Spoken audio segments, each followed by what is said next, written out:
کسی جنگل میں ایک کالو کوا اپنی بیٹی اور بیوی کے ساتھ رہتا تھا۔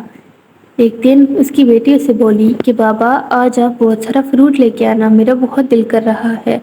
تو کالو بولا بیٹا میں کوشش کروں گا لیکن ہمارے پاس اتنے پیسے ہی نہیں ہیں۔ تو چڑیا نے کہا کہ ارے چھوڑیے جی، یہ تو بچی ہے، آپ کا جو دل کرے اور آپ کو جو ملے آپ وہ لے آنا۔ لیکن کالو کوے کے دل میں اپنی بیٹی کی بات چپ سی گئی تھی۔ وہ راستے پہ چلتے ہوئے سوچ رہا تھا کہ کیا میں اپنی بیٹی کی اتنی سی خواہش بھی پوری نہیں کر سکتا۔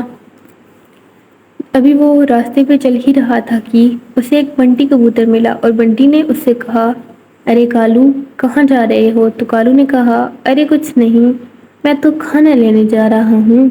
تو بنٹی بولا ارے رکو، میں نے سنا ہے کہ اس جنگل میں آج فروٹوں کی بارش ہو رہی ہے، چلو آؤ ہم بھی کچھ فروٹ ڈھونڈ لیتے ہیں تاکہ ہمیں بھی فروٹ مل جائیں۔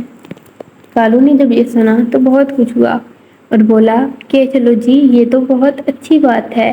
آج تو میری بیٹی مجھ سے کہہ رہی تھی کہ پاپا فروٹ لے کے آنا، اگر ایسا ہوا تو میں آج اس کے لیے گھر فروٹ لے جاؤں گا۔ وہ دونوں جنگل میں فروٹ ڈھونڈنے لگے۔ ڈھونڈتے ڈھونڈتے بہت سارا ٹائم گزر گیا۔ جب کچھ نہ ملا تو وہ مایوس ہو کر گھر جانے کا سوچنے لگے۔ تبھی ان کی نظر ایک جگہ پر پڑی جہاں پہ فروٹوں کی بارش ہو رہی تھی۔ وہ دونوں بہت خوش ہوئے اور اپنے اپنے تھیلے بھرنے لگے۔ تبھی وہاں پر چیل آ گیا اور بولا ارے یہ کیا، تم لوگ کیا کر رہے ہو؟ تو کالو نے کہا کہ آج فروٹوں کی بارش ہو رہی ہے، ہم تھوڑے فروٹ اکٹھے کر رہے ہیں۔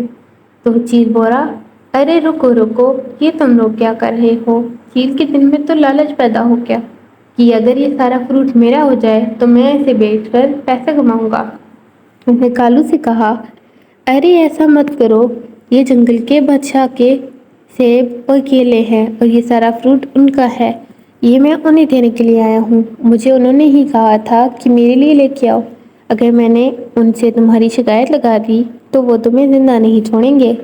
ایسا سن کر کالو اور کبوتر ڈر گئے اور انہوں نے سارا فروٹ ایک ٹوکری میں اکٹھا کر کے چیل کو دے دیا۔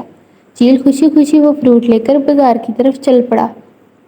کالو کوا جب گھر آیا تو ٹنٹنی نے اس سے پوچھا کہ ارے جی آج خالی کیوں آئے ہو؟ تو کالو نے کہا ارے سنو تو، میں خالی نہیں آ رہا تھا۔ کالو نے چڑیا کو ساری بات بتا دی۔